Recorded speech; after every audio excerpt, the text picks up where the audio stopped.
سیدنا ابو درداء رضی اللہ تعالیٰ عنہ سے مروی ہے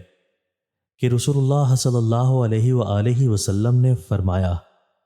اللہ تعالیٰ ہر بندے سے 5 چیزوں سے فارغ ہو گیا ہے: اس کی موت، رزق، عمر اور بدبختی یا خوش بختی۔ حضرت ابو ہریرہ رضی اللہ تعالیٰ عنہ سے مرفوع و مروی ہے کہ قیامت کے دن بندے کا سب سے پہلے یہ حساب ہوگا کہ اس سے کہا جائے گا، کیا میں نے تمہیں تندرستی عطا نہیں کی تھی اور تمہیں ٹھنڈے پانی سے سیراب نہیں کیا تھا؟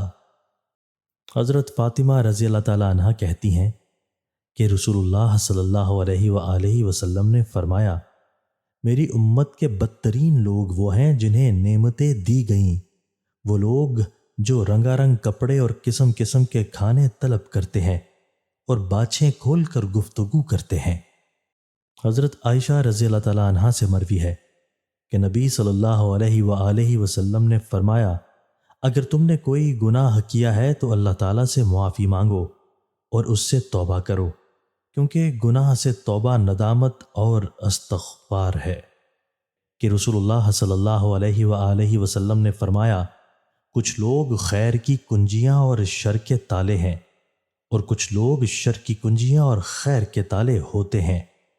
ان لوگوں کے لیے خوشخبری ہے جنہیں اللہ تعالیٰ نے خیر کی کنجیاں بنا دیا، اور ہلاکت ہے ان لوگوں کے لیے جنہیں اللہ نے شر کی کنجیاں بنا دیا۔